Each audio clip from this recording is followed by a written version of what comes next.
हमें हमारे सदग्रंथों के गूढ़ रहस्यों को नहीं बता पाए। और आज वही तथ्य जो हमारे पवित्र सदग्रंथों में विद्यमान हैं, जन साधारण के रूबरू ये दास करवा रहा है, उनको सार्वजनिक कर रहा है इन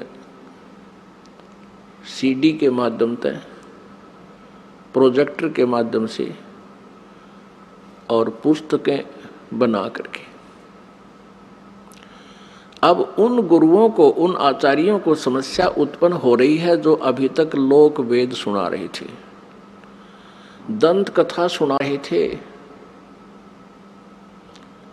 वो क्या कहते थे? कोई तो कहता था कि Shri Vishnu ji is complete God,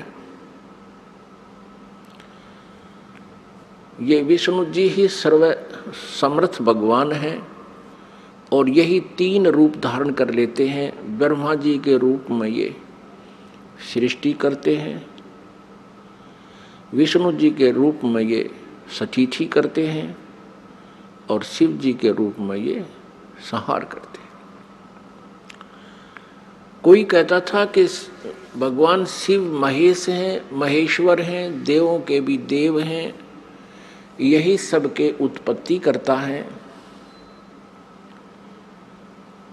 और यही तीन रूप धारण करके इस ब्रह्मांड का संचालन कर रहे हैं। यही अखिल ब्रह्मांड के नायक हैं, मालिक हैं। ब्रह्मा जी का रूप धारण करके ये सृष्टि करते हैं, विष्णु जी का रूप धारण करके ही ये सतीथि करते हैं और स्वयं शिव रूप में ये सबका संहार करते हैं। इनके कोई माता पिता नहीं है। तो ये लोक वेद था, ये दंत कथा थी। हम इनको सर्वेश्वर महेश्वर कहा करते थे। पुण्यात्माओं,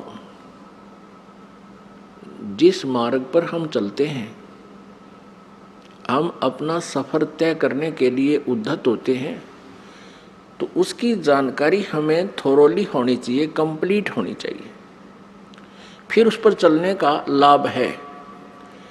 और यदि हम जाना चाहते हैं हिसार से दिल्ली और हम चल पड़े हिसार से सरसा की ओर, तो हमारा चलना व्यर्थ है।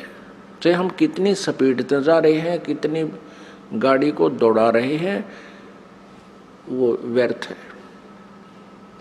और किसी कारण से आप हिसार से और सिरसा जा रहे हो और रास्ते में कोई इत्तेफाक से कोई व्यक्ति मिल जाता है, पूछ लेता है कहाँ जा रहे हो जेंटलमैन,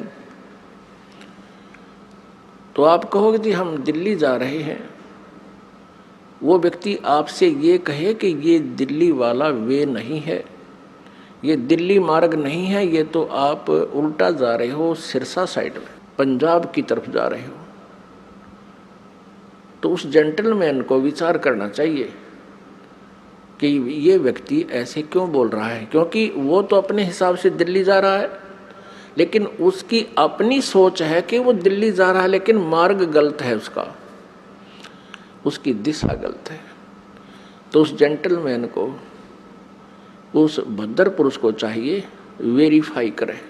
और वेरीफाई करने का सबसे इजी तरीका ये है, या तो किसी और व्यक्ति से पूछे और वो भी यही कह रहा है और आपका नहीं यकीन हो रहा तो फिर मैप देखे, मैप अपना मानचित्र देखे और पूछे मैं कहाँ खड़ा हूँ, तो वो लिखा है शहर का नाम कि आप यहाँ सिरसा आ चुके हो, सिरसा से 10 किलोमीटर दूर खड़े हो।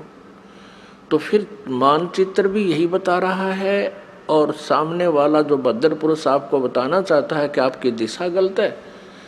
तो फिर क्या करना चाहिए? उस समझदार व्यक्ति होगा तो तुरंत मुड़ जाएगा। वो ये ना देखेगा मैंने इतना सफ़र तय कर लिया, अब मेरा क्या बनेगा इतने सफ़र का। वो तुरंत मुड़ जाएगा और उस भूल को सुधारेगा। ठीक इसी प्रकार जो भक्तात्मा गलत साधना कर रहे हैं वो कुमार्ग पर जा रहे हैं। जिन पुण्यात्माओं को ये ज्ञान गलत प्राप्त है वो कुमार्ग पर जा रहे हैं। परमात्मा पाने वाला वो मार्ग नहीं है। और आपको अब ये दास कह रहा है कि आप गलत मार्ग पर जा रहे हो, इससे वापस हो जाओ। और आप चले गए हो 50-60 किलोमीटर दूर कुमार्ग पर, और वहां आपको पता चलता है कि आप गलत आ गए, तो आपकी समझदारी है कि तुरंत वापस हो जाना चाहिए। और यदि आप ये सोचो कि अब इतने सफर का मैंने तय कर लिया, ये तो व्यर्थ गया, मैं तो वापस नहीं होऊंगा, तो ये बुद्धिमता नहीं, ये तो मूर्खता कही जाएगी। इसी प्रकार आप जी किसी भी इस गुरु इष्ट संत के पास किसी भी इष्ट की पूजा कर रहे हो, और आपने किसी ने 5 वर्ष, किसी ने 10 वर्ष, किसी ने 20 वर्ष, किसी ने 30 वर्ष भी हो चुके हैं, वहाँ डलेड हो रहे हैं। आज आपको ये पता चलता है कि आपका मार्ग गलत है, तो आप जी को चाहिए, क्या चाहिए? अब इसमें कहने की आवश्यकता नहीं गनी, बुद्धिमान को संकेत बहुत है। आपको चाहिए कि तुरंत उस मार्ग को त्याग कर, ये नहीं सोचना चाहिए कि 20 वर्ष की साधना का मेरा क्या होगा, 30 वर्ष की साधना मैंने इस पंथ में कर ली, मेरा क्या होगा। वो तो हो चुका है, तेरा जो होना था वो तो बर्बाद हो चुके हो तुम। आप जी को मार्ग पर इतनी सफर कर चुके हो, 100 किलोमीटर, इससे वापस होना ही हितकारी है। आपका इसी में शुभ है, तुरंत वापस हो जाओ, त्याग दो उसको। अब परमात्मा कहते हैं, भेड़ा देखा दरदरा उत्तर चले फड़क। पहले बेड़ा होता था, बेड़े चला करते थे, दरिया पार करने के लिए नौका भी नहीं होती थी, तो उसमें बेड़ा बनाया करते थे। बेड़ा, वो बेड़ा तो आपको याद नहीं होगा, लेकिन ये समझ ले नौका है।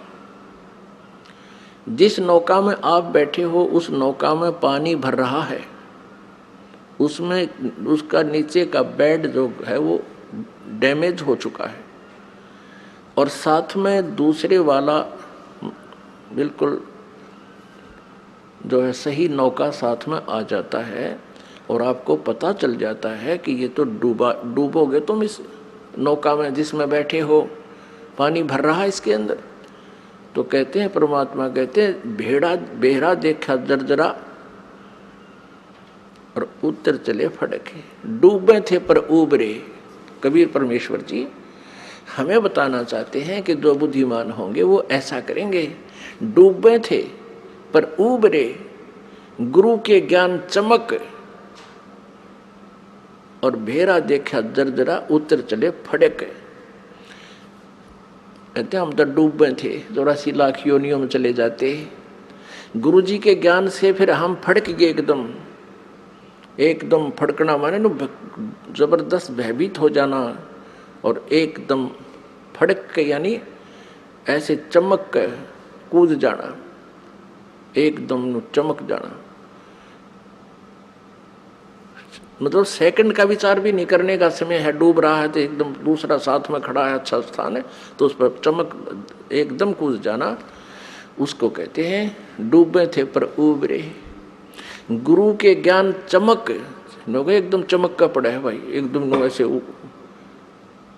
सतर्क हो जाना। और भेड़ा देखा दरदरा, दरदरा माने टूटन डूबन हो रहा है, तो उत्तर चले फड़क। तो उस पुण्यात्मा को अब विलंब नहीं करना चाहिए गुरु बदलन में।